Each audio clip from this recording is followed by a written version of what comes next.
آج کا میرا موضوع ہے شہادت علی رضی اللہ تعالیٰ عنہ۔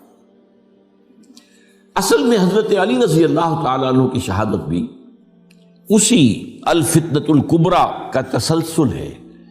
وہ جو عبداللہ ابن سبا کا پیدا کردہ عظیم ترین فتنہ تھا، اسی کا ایک نتیجہ حضرت علی کی شہادت بھی ہے، لیکن وہ بات ذرا تفصیل سے سمجھنی ہوگی، اور اس کے لیے میں ممنون احسان ہوں۔ حال ہی میں ایک کتاب چھپی ہے، ڈاکٹر سید رضوان علی ندوی، وہ محقق ہیں تاریخ کے، انہوں نے بڑی تاریخی تحقیق کے بعد جو باتیں بیان کی ہیں وہ میں آپ کے سامنے رکھ رہا ہوں۔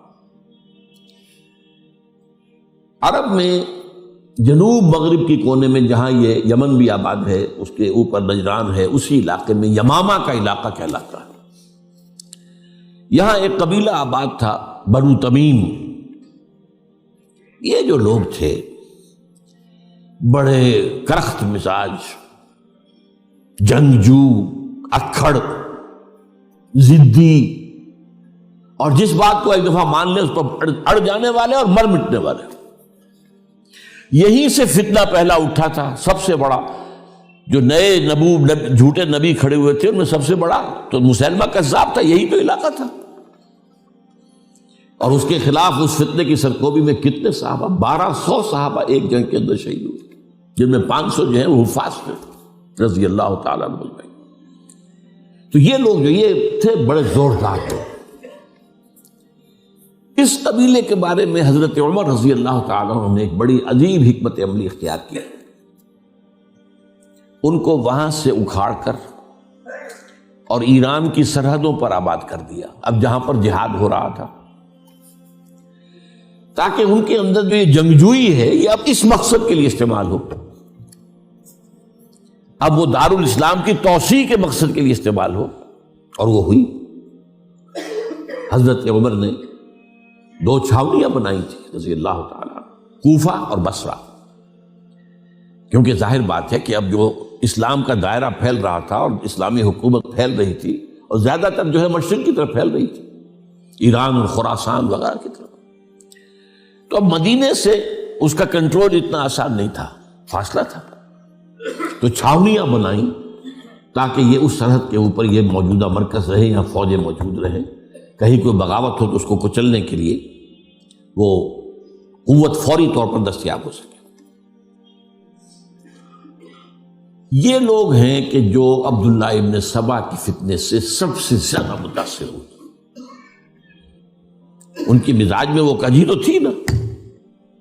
حضرت عمر بھی ان کا جو ایک مضبوط کنٹرول تھا انہیں دبائے رکھا ہے، اور ان کا رخ جو ہے ایک دوسری طرف موڑ کر اس سے اسلام کو فائدہ پہنچایا۔ لیکن اس کے بعد جب فتنہ جو آیا یہ عبداللہ ابن سبا، تو سب سے بڑھ کر یہی لوگ اس کے ماننے والے، اور انہی میں سے وہ لوگ تھے جنہوں نے جانیں بھی دے دی ہیں، جنہیں حضرت علی نے زندہ جلایا ہے، اس لیے کہ وہ کہتے تھے کہ علی خدا ہے۔ اے علی تم خدا ہو، تم ہمیں آگ میں جلا رہے ہو، یہ تو تم ہمارا امتحان لے رہے ہو۔ وَلَنَبْلُوَنَّكُمْ بِشَيْءٍ مِّنَ الْخَوْفِ وَالْجُوعِ وَنَقْصٍ مِّنَ الْأَمْوَالِ وَالْأَنفُسِ وَالثَّمَرَاتِ۔ اب وہ اس آیت کو اپنے اوپر منطبق کر رہے ہیں۔ تو یہ جو کرخت لوگ تھے، انہوں نے در حقیقت جو ہے عبداللہ ابن سبا کے کردار میں سب سے بڑا رول پلے کیا، اور انہی کے ہاتھ میں حضرت عثمان شہید ہوئے رضی اللہ تعالیٰ۔ اور اس کے بعد انہوں نے حضرت علی رضی اللہ تعالیٰ عنہ کو اپنے گھیرے میں لے لیا، کیونکہ انہی کی کثیر تعداد موجود تھی مدینے میں جب حضرت عثمان شہید ہوئے۔ اس کے بعد اب ظاہر بات ہے کہ کوئی نہ کوئی تو خلیفہ ہونا چاہیے تھا۔ حضرت طلحہ سے کہا گیا، انہوں نے معذرت کر لی، حضرت زبیر سے کہا گیا، انہوں نے معذرت کر لی۔ اب ظاہر بات ہے کہ حضرت علی آخر امت کو چھوڑا تو نہیں جا سکتا تھا بغیر امام کے، انہوں نے قبول کر لی، اگرچہ حضرت حسن روکتے رہے کہ ابا جان یہ ان لوگوں کی بیعت جو ہے آپ قبول نہ کیجیے۔ حضرت حسن تو ان میں سے ہیں جو حضرت عثمان کے دروازے پر کھڑے تھے پہرے دار کی حیثیت سے، حسن اور حسین رضی اللہ تعالیٰ عنہ، انہیں تو معلوم تھا فتنہ جو کون لوگ ہیں۔ اس کے بعد حضرت علی رضی اللہ تعالیٰ عنہ نے اسی حکمت سے، جس حکمت کے تحت حضرت عمر نے یہ چھاونیاں آباد کی تھیں، دارالخلافہ بھی مدینے سے کوفہ منتقل کر دیا، تاکہ پورے عالم اسلام کو کنٹرول کیا جا سکے اس مرکز کے ساتھ۔ اس کا نتیجہ یہ نکلا کہ اب گویا کہ حضرت علی کے گرد ان لوگوں کا گھیراؤ مکمل. کوفے میں یہی تو آباد تھے، کوفی یہی تو تھے. حضرت عمر نے انہیں لا کے یہاں آباد کیا تھا. جب حضرت علی نے کوفے کو اپنا دارالخلافہ قرار دیا تو گویا کہ ان کا پھر عمل دخل بہت بڑھ گیا. ایک طریقے سے یوں کہا جا سکتا ہے کہ انہوں نے اب حضرت علی رضی اللہ تعالیٰ عنہ کو اپنے محاصرے میں لے لیا. چنانچہ جنگ جمل کے موقع پر یہ ہوا ہے کہ صلح ہو گئی تھی.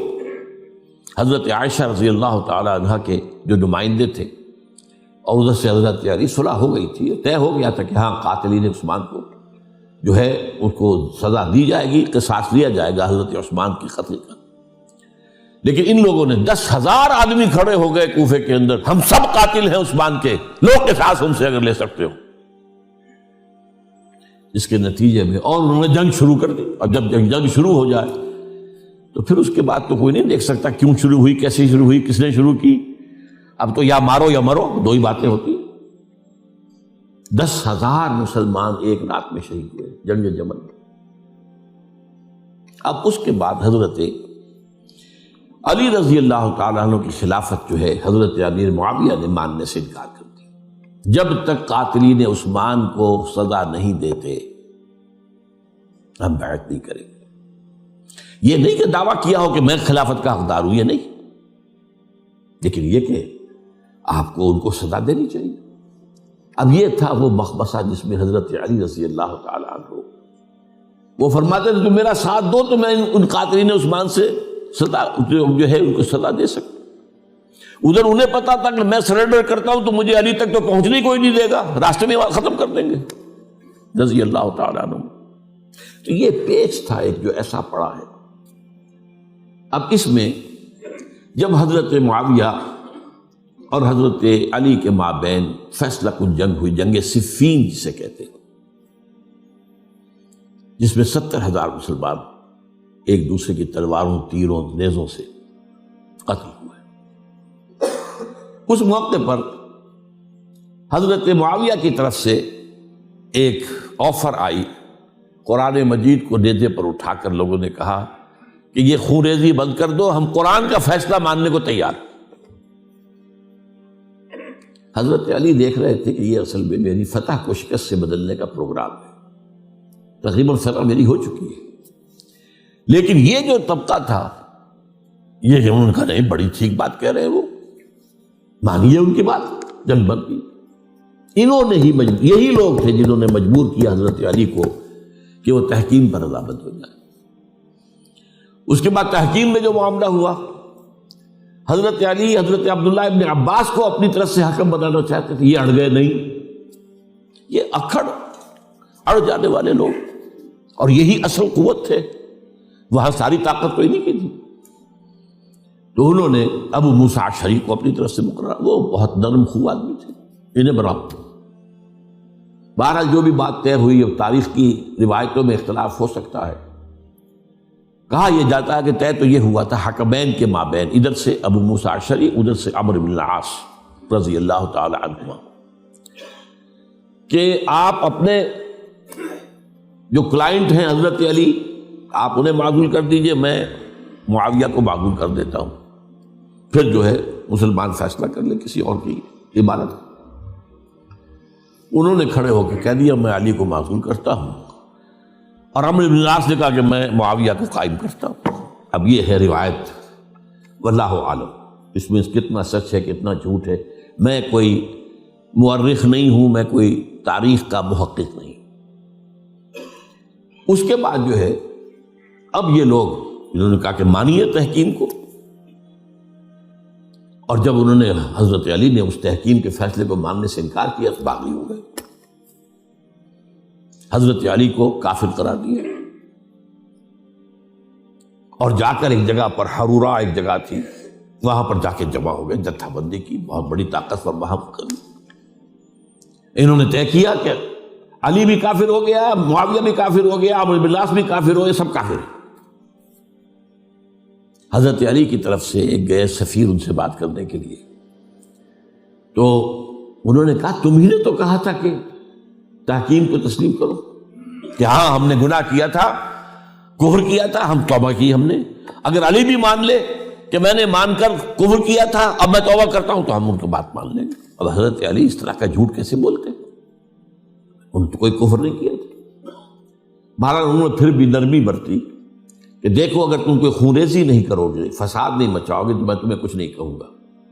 لیکن وہ اپنی ان شرارتوں سے بعد نہیں آئے. تو پھر تیسری جو بڑی جنگ ہوئی ہے ان جنگوں میں، جنگ نہروان کہلاتی ہے، حضرت علی کی جنگ خوارج کے ساتھ، جس میں 4000 خارجی جو ہیں وہ قتل ہوئے. اور یہ بات اب آپ نوٹ کر لیجئے کہ یہ لوگ جیسا کہ اکھڑ بھی تھے لیکن اپنی بات پر ڈٹ جانے والے تھے، لیکن ساتھ ہی دیندار بھی تھے، نمازی اور روزہ دار بھی تھے. یہ اس طرح کے لوگ نہیں تھے کہ جو فاسق اور فاجر ہو. بس یہ مزاج کا ایک ہے، جس جو بات دل میں بیٹھ گئی اڑ گئے. تو یہ اصل میں انہوں نے پھر فیصلہ کیا کہ اور تو ہمارے بس میں اب کچھ نہیں ہے، ان تینوں کو قتل کر دیا جائے، علی کو بھی اور معاویہ کو بھی اور عمرو بن العاص کو بھی. تو ایک جگہ ان کی سازش ہوئی، 3 آدمی معین ہو گئے، ایک ہی وقت کا طے فیصلہ ہو گیا، فلاں تاریخ کو فجر کے وقت تم جاؤ، وہ تم کوفے کی جامع مسجد میں جب علی نماز جماعت کرا رہے ہو خنجر مارو انہیں. اور یہ اس کا نام ابن ملجم تھا، خارجی، یہ وہی لوگ بنو تمیم کے لوگ. دوسرا جو تھا وہ دمشق میں حضرت معاویہ کو قتل کرنے شہید کرنے کے لیے پہنچ گیا. تیسرا مصر پہنچ گیا حضرت عمرو بن العاص کو. اب یہ بات اللہ کی طرف سے ہے، یہ تو اس کی مشیت ہے، اس کا فیصلہ ہے. حضرت علی پر وار کارگر ہوا، اب شہید ہو گئے. حضرت معاویہ پر وہ وار ذرا اوچھا پڑا، زخمی تو ہوئے لیکن آپ کی جان بچ گئی. عمرو بن العاص اس روز مسجد میں کسی معذوری کی وجہ سے، عذر کی وجہ سے فجر میں آ ہی نہیں سکے، لہذا حضرت علی کی شہادت ہو گئی. اب یہ ہے اصل پس منظر، کن لوگوں نے کیا شہید اصل میں وہ سمجھ لینے کی بات ہے. یہ خوارج نے شہید کیا، لیکن خوارج کا فتنہ سبائی فتنے ہی کا آف شوٹ ہے، اسی کے ذیل میں ہے، اسی کی ایک شاخ ہے، اسی کا ایک نتیجہ ہے. یہ خوارج جو ہے بعد میں بھی ان کی مسلسل جو ہے وہ جنگیں رہی ہیں. بہرحال اس صورتحال کو یہ سمجھ لیجئے کہ یہ خلفائے ثلاثہ رضی اللہ تعالی عنہ، حضرت عمر شہید، عثمان شہید، علی شہید. عجیب بات ہے کہ تینوں کا نام عین سے شروع ہوتا ہے، عمر عین سے، عثمان عین سے، علی عین سے، تینوں شہید ہوئے ہیں. لیکن یہ کہ یہ ہے تاریخی پس منظر.